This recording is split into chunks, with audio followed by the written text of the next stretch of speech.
Bismillahirrahmanirrahim. Assalamualaikum warahmatullahi wabarakatuh. Di sini saya akan menjelaskan tentang proses respirasi pada tumbuhan.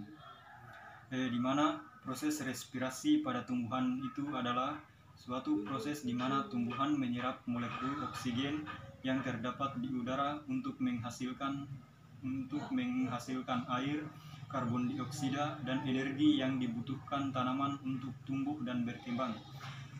Respirasi pada tumbuhan terjadi di pagi hari dan siang hari bersamaan dengan proses fotosintesis, dan juga terjadi pada malam hari saat tumbuhan tidak melakukan fotosintesis. Proses dan tahapan respirasi pada tumbuhan. Tiap proses pasti ada prosedurnya. Begitupun dengan respirasi pada tumbuhan.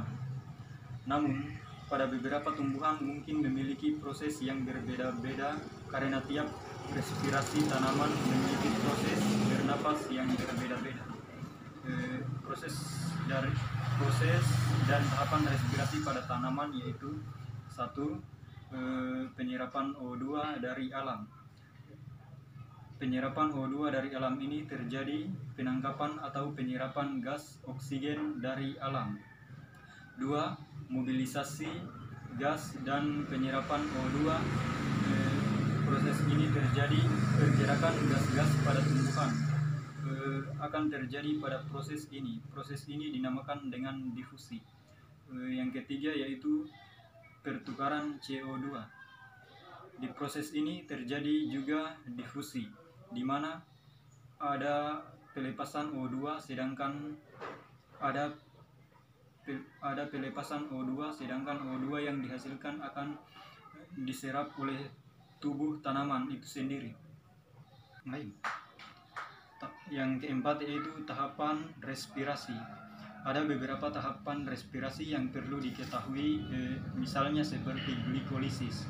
Glikolisis ini adalah sebuah tahapan di mana glukosa yang dihasilkan dalam tumbuhan diubah menjadi 2 molekul asam pirufat. Baik, di sini saya akan menjelaskan macam-macam respirasi juga, yaitu 1. Respirasi aerob. Respirasi aerob merupakan sistem di mana tumbuhan menggunakan oksigen yang ada di udara untuk mendapatkan energi bagi dirinya. Respirasi terjadi seumur hidup dan sintesisnya adalah karbon dioksida atau CO2 dan air atau H2O. Yang kedua yaitu respirasi anaerob. Jenis respirasi ini adalah sistem di mana tumbuhan tidak perlu memakai karbohidrat. Respirasi ini terjadi hanya sementara pada tumbuhan. Hasilnya adalah sintesis berupa alkohol dan karbon dioksida. Jenis respirasi ini juga menghasilkan ATP atau energi yang lebih sedikit jika dibandingkan dengan respirasi aerob. Selanjutnya yaitu faktor-faktor yang mempengaruhi respirasi pada tumbuhan.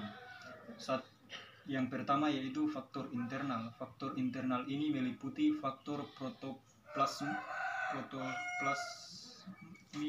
dan konsentrasi substrat respirasi yang tersedia. Yang kedua yaitu faktor internal. Faktor internal ini meliputi temperatur, cahaya, konsentrasi karbon dioksida, tersedianya air, luka pada tumbuhan, serta senyawa kimia dan perlakuan mekanik. Baik, itu saja materi yang dapat saya sampaikan.